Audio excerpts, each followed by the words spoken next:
Hey, what's up everybody? Brent from Brenspeed. Thanks for watching Brenspeed TV. I have Doug with me today, and Baby Blue Balls finally has some balls. We're gonna hear it running, and we're gonna check the engine out.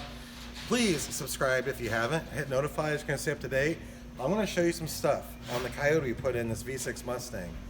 But if you haven't watched the old videos, there's probably like 8 or 9 already. Please hit the playlist, go back and look at them.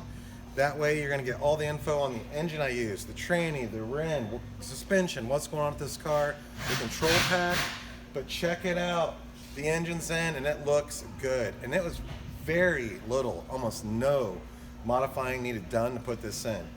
So let me tell you what we did. Gen 2 Coyote fits right in. Now, this is a 15 to 17. It was a little close to the firewall, so I put some BMR adjustable motor mounts in to drop the engine about a 1/4 inch. I'm telling you this stuff because a lot of you ask, what's involved? What do you got to do this? That brought the back of the manifold a little bit away from the firewall, which is what I needed. Perfect. I'm using right now the 15 to 17 air box that comes with the control pack, and this car fired right up. So we installed the control pack, the 4 fuel system, showed you that in a video, hit the key, boom, fired right up. That was awesome. I'm probably going to put a different air intake on this in a little bit, but right now I just want to get the car running. Did put a Canton tank in right here. I think it looks awesome. I was looking for something a little bit racy. Some of you asked anything about like hood clearance. Hood clear is just fine, no big deal. Got some hood struts, that's awesome. So that looks cool, get rid of the prop rod. I am all about taking weight out of this car, but at the same time, I want it to look as cool as possible. So I got some hood struts on there.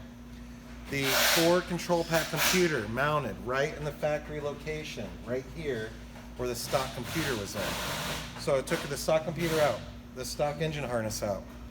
Ford Racing control pack computer went right there.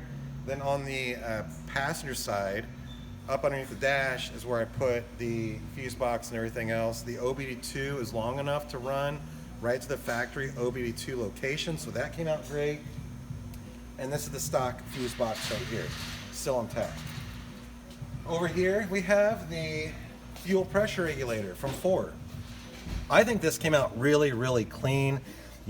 I mounted it here. Some of you are tempted to mount this to the firewall because you can run the fuel lines up from the trunk, run right to the firewall, run the lines over. But per drag race rules, you're not supposed to have that regulator on the firewall, so we went over here with that. Then don't forget, I just used the 11 to 14 manifolds, bolted on, went right in, and everything came out perfect. I'm going to fire this thing up in a second. So I think what we're going to do is go into the car, Doug. I'm going to go get in this side. You go look through the window. I took out the radio, okay? We talked about that. We did a radio delete. I didn't take it out. The guys took it out. They took it out. I want to show you this panel we put in. Come over here, Doug. Look down in here. Show you a couple other things on this. So the inside of the car is really clean. This is a carbon fiber panel right here. We just made this. You can buy this material. So we just cut it out, used adhesive from the back of the console area right here, and it's completely deleted out. If you notice, I have no gauges in this car, and that's been my goal. One, because I don't want to spend a bunch of money on gauges, but you're going to want to know this. So when you took out the computer, we put in the control pack. The only gauge that works is the fuel gauge. Now that's awesome, because I don't want to mess with how much fuel's in this. The 4 fuel system has a little bracket to mount the level sensor. So we put the factory level sensor out of this V6 right on it. Fuel gauge works. And then we will wire in the tach. We will wire up the speedo in the future and the engine coolant temp. So these gauges will work right here. I just don't want to spend a bunch of money on gauges. I want this to look clean. I want the car to be light. I want it to be a race car. But again, this is kind of like a budget thing. I went over what I was hoping to spend because I bought some cool things, like that Canton tank I showed you. But Doug, why don't you walk up front?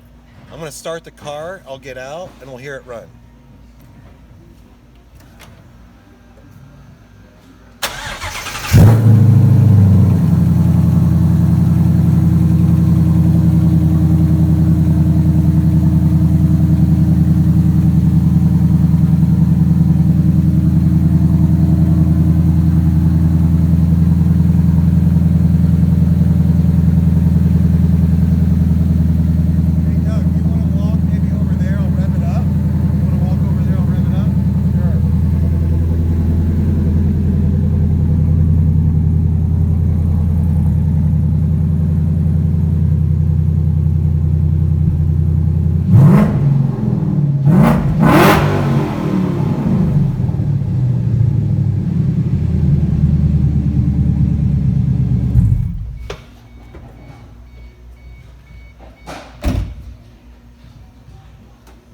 there you have it.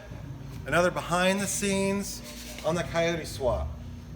I'm so excited. I know I say that probably every video, but I am excited. I mean, this is a cool thing. Bought a V6 Mustang. Hey, I did sell the engine. Starting to get some money come back. I sold that on eBay. I think the tranny and drive shaft are in the process of being sold right now. Still trying to move the RIN, and I found a bunch of other stuff I'm gonna do videos on about how much money I got back out of this, because I actually ran into a bunch of things like the airbags, and of course the computer and some other parts I found on here that actually totaled. I was trying to do about $1,200 off the base price of the car. I think I have like over $2,000 of stuff I came up with, and I'm not charging a lot. I just put in cheap prices, moved the parts, found a lot more items, and again, we took all the weight out of the car. I've been weighing that, so we're gonna let you know how much the weight got down into. But honestly, we weighed everything we took off. Just maybe I can let you know what things weigh. But I'll just take this car and we'll weigh it in a video and see what's it weigh for a drag strip weight. So hope you like seeing that. It's snowing outside right now, so I can't go drive it, but we are going to be racing this thing pretty soon. We're taking it to Florida. So I'm Brent from Brenspeed. Subscribe again, hit the notify button, leave a comment if you have a question. I'd be happy to answer, but don't forget, watch all the other videos on this car, because I've been giving out a lot of info. And if you subscribe, you're going to see all the other information that's going to be coming out in the future. So that's it for today. Like always, it's Friday. I'm out of here for the day. I don't know when you're going to watch this, but that's it. I wanted you to see the engine. Watch episode 3, because we're going to talk about the suspension we put on this. We just released that video, and you get a really good look at the car from the side of how it sits. But I want to take a minute today to show you the engine. It's running, it's in, and it looks great. Thanks for watching.